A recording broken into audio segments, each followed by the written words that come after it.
Let me ask you a question. Have you ever thought about what our grandparents went through as African Americans born during segregation time? How we went from slavery to segregation in a matter of a couple of years? Let's ask our grandparents how they had to choose which bathroom, which restaurant, which education, which school they can get to, on why so many of African Americans or so many of our grandparents don't have an education.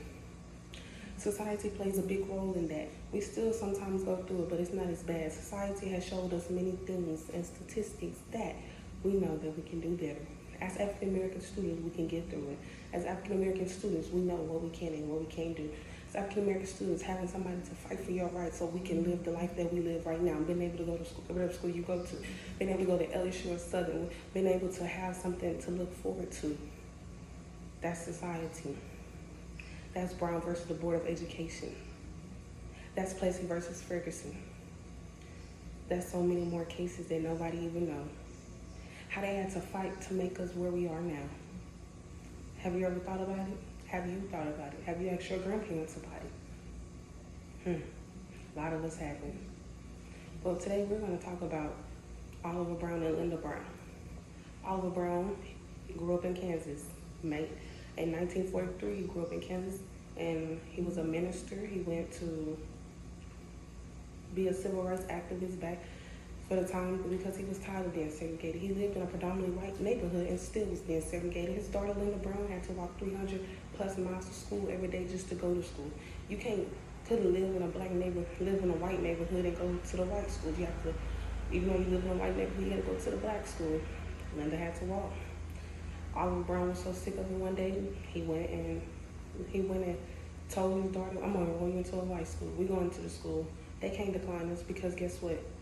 They made the Jim Crow law, but guess what? It didn't apply to us. It says as long as white schools and black schools have equal education, you can go to school. It never said that we can go to schools with the white people. It just said we can go to school with only black people. Oliver Brown went to enroll Linda Brown in school, and guess what? They turned her around. And guess what Oliver Brown did? He went home and said, I had to call some people.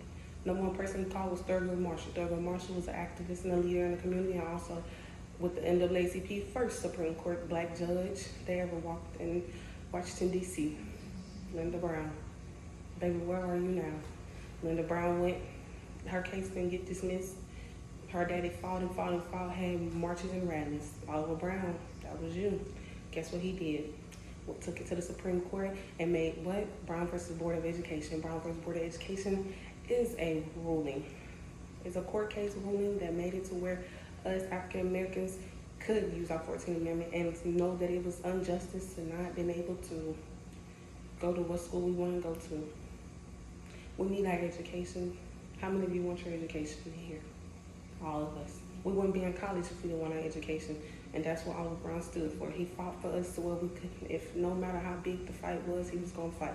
He was going to fight so his daughter can go to the school she want to go to and live the life that he knows she needed to live, the destined for. Because why? Because black people were segregated. Black people wanted to go, they wanted a better education. They wanted to better themselves. They just needed somebody, one person named Oliver Brown to become a leader and speak up. It was many court cases, Plessy versus Ferguson. It just said, we're equal. We weren't equal still because guess what? They still made it to where whites go to one school, blacks go to another one. Oh, Jesus, Oliver Brown. What did you do? What did he do? Oliver Brown marched down to Washington, D.C. in that Supreme Court case, and guess what he did? He won. It took them 5 years to come to a place to where they can say African Americans can go to whatever school they want to and whatever thing they can do. What they gotta do in my class now? What did I have to do with y'all? Because sitting in this room as we're sitting here is disgusting. Guess what we're doing?